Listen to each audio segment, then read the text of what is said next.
इसलिए इस पर विश्वास मत करिए कि शरीर में कब तक प्राण है।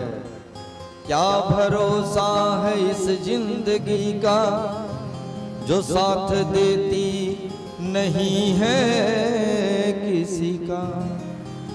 जब इस जीवन की अत्यधिक आवश्यकता आपको पड़ेगी उसी समय आपका साथ छोड़ देगी।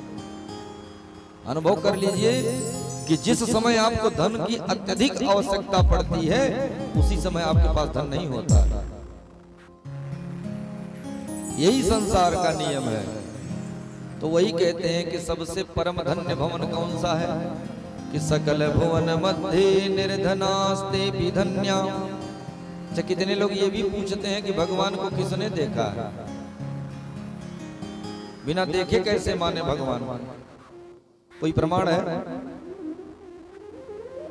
लोग कहते हैं, दादा बाबा कहते चले आए भगवान है, मंदिर है, पूजा करते हैं, तो कैसे माने? जब किसी को देखा नहीं तो उसे माने क्यों? समस्या है कि जैसे कुछ थोड़े पढ़े लिखे लोग रहते हैं वो ज्यादा तर्क वितर्क करते हैं क्योंकि उनको लगता नहीं है कि भगवान भी है, क्योंकि वो शब्दों की दुनिया में रहते हैं, ज्ञान की दुनिया में रहते हैं, विज्ञान की दुनिया में रहते हैं। जिस स्थान पर विज्ञान आकर के सिमट जाता है, ठहर जाता है, उसके आगे केवल वेद ही चलता, वेद से ही विज्ञान बना है। भगवान को तो किसी ने नहीं देखा तो कैसे माने? हम आपसे पूछते हैं, हवा को किसने देखा? हवा को किसी ने देखा है? उसका रूप कैसा है, उसका रंग कैसा है, वो हवा दिखती कैसी, मोटी है कि तगड़ी है कि काली है कि गोरी है? हवा का रूप रंग किसी को पता है? नहीं देखा कभी जीवन में, तो हमें पता कैसे चला? बोले जब हमारे शरीर से टकरा करके हवा निकलती है, हमारे शरीर को स्पर्श करती है, तो हमें ये एहसास होता है कि हवा चल रही है, हवा चल रही है। और गर्मी के महीने में हवा ना मिले तो पसीना निकलता है, पर जब हवा चलती है तो पसीना समाप्त हो जाता। क्यों? क्योंकि वो हवा हमारे शरीर से आकर के स्पर्श होती है तो हमारे शरीर की गर्मी को, ज्वलन को शांत कर देती है।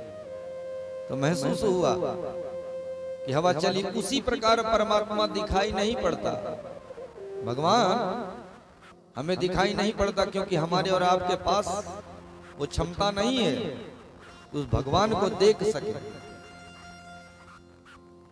इसलिए जब हमें कहीं से कोई रास्ता नहीं दिखता, अचानक वो कार्य हो जाता है, वो रास्ता दिख जाता है, तो समझ लीजिए प्रभु की कृपा हो गई, भगवान। पर ये समझने की बात, मानोगे तो, नहीं मानने के तो लोग अपने माता पिता को नहीं मानते हैं। विज्ञान भी कहीं कहीं फेल हो जाता है। सगे माता और पिता का पुत्र का डीएनए मिलाया गया तो बिल्कुल अलग निकला। कई रिसर्च ऐसे हुए। तो इसका मतलब क्या उनके पुत्र नहीं है?